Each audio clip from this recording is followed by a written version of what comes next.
नमस्कार दोस्तों। आज मैं बात करने वाला हूँ आपसे कि प्लॉट खरीदने से या ज़मीन खरीदने से, फ्लैट खरीदने से पहले आपको कुछ चीज़ों का ध्यान रखना चाहिए। वो चीज़ें क्या हैं? कुछ चीज़ें आपको सिर्फ अपने नज़रिए से पता होंगी, कुछ चीज़ें आपको डीलर के नज़रिए से भी समझनी पड़ेंगी। क्योंकि डीलर जो होता है रोज़ प्लॉट बेच रहा है, रोज़ ज़मीन बेच रहा है, रोज़ डील कर रहा है। आप लाइफ टाइम में हो सकता है 5 प्लॉट खरीदें, फ्लोर खरीदें, 10 प्रॉपर्टी खरीदें, 20 प्रॉपर्टी खरीदें, पर जो डीलर का काम है उसका सुबह से शाम तक एक ही है।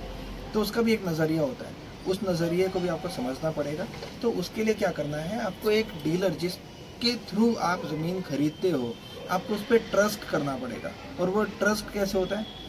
ट्रस्ट कैसे होता है कि आप उसका कुछ बैकग्राउंड जानते हो, उसके बारे में कुछ जानते हो, उससे आप मिले हो, उससे आप अपने सारे सवाल करते हो, वो आपको हर बात का जवाब प्रॉपरली दे, हर बात को सही तरीके से आपको सेटिस्फाइड करे।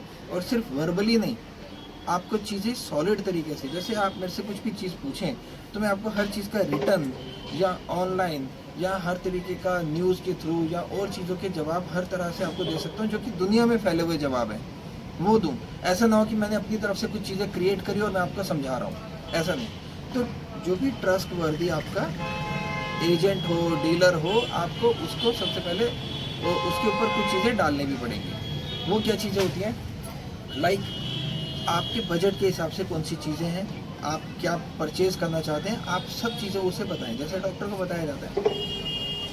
देखिए, बजट क्या है हमारा, हमारे पास हमारा सिबिल स्कोर क्या है, हमें लोन मिल सकता है कि नहीं मिल सकता है, हमें प्राइवेट लोन करना है, एनबीएफसी से करना है, किसी से करना है, या किसी अच्छे बैंक से हमें लोन मिल रहा है, या हमें हमारे पास पूंजी कैश कितनी है, आपके पास अरेंजमेंट कितने का है, आप करंटली कितना पे कर सकते हैं, टोकन कितना अरेंज है आपके पास, आप डिसीज़न कब ले सकते हैं। अगर आप ये सब चीज़ें बताएं, लाइक अगर आप किसी एजेंट को कहते हैं कि मुझे एक ये पर्टिकुलर ये A6 कुछ भी A6 फ्लैट चाहिए। अब A6 फ्लैट जो है वो आपका वेट तभी करेगा जब आपने उस पर कोई टोकन डाला होगा।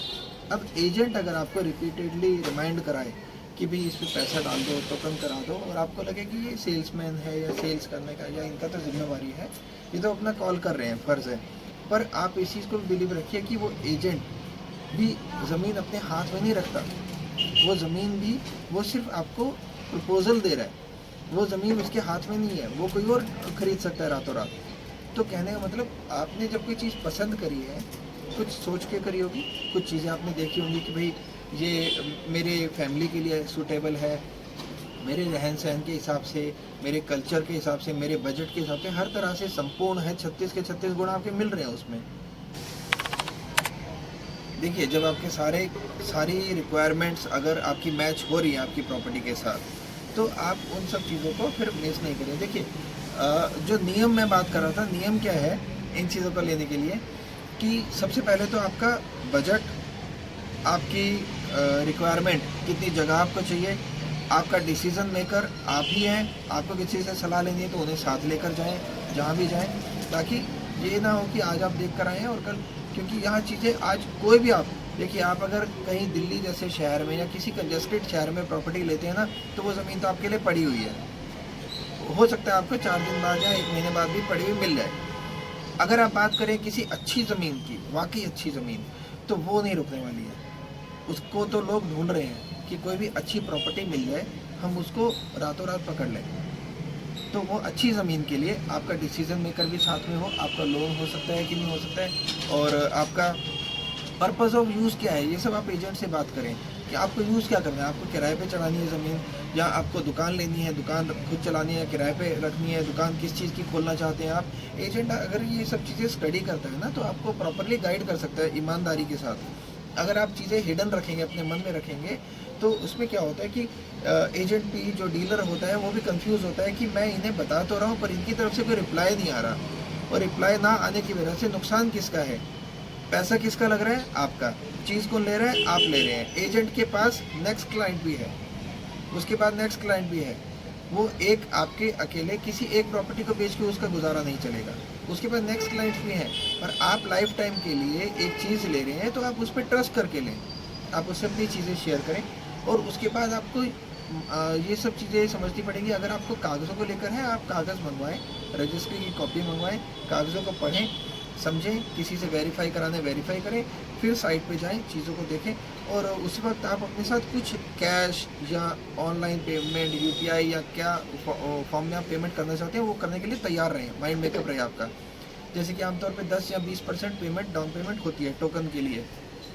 अब कुछ लोग कहते हैं कि 5,000 रुपये दे दो, 10,000 रुपये दे दो तो वो रीज़न सिंपल ये है, देखिए प्रैक्टिकल मार्केट में बात करूँ मैं, हो सकता है बात अच्छी लगे, बात बुरी लगे, किसी क्लाइंट को अच्छी बुरी लग सकती है या एजेंट को भी अच्छी बुरी लग सकती है कि 5,000 रुपये देकर प्लॉट 10 लाख का नहीं रुकता।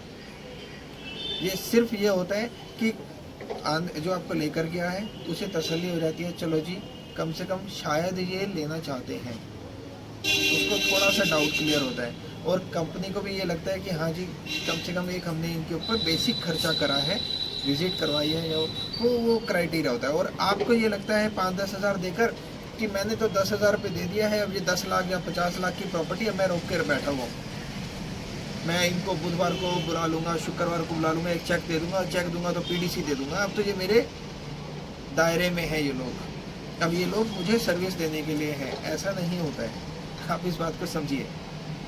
मार्केट खुली है, बहुत सारे क्लाइंट्स हैं, मैं खुद ईमानदारी से बता रहा हूँ, बात मेरी जगह कोई भी होगा, सभी आप अगर आपको कोई बोलेगा ना कसम खा के कि मैं ऐसा नहीं करूँगा तो वो भी झूठ बोलेगा। सच्चाई यही है, आज आपने एक प्लॉट के ऊपर छोटी सी पेमेंट डाली है और उसके बाद आप पेमेंट में डिले कर रहे हैं, मेरे पास दूसरा क्लाइंट है, मैं वो वाली प्रॉपर्टी बेच दूंगा,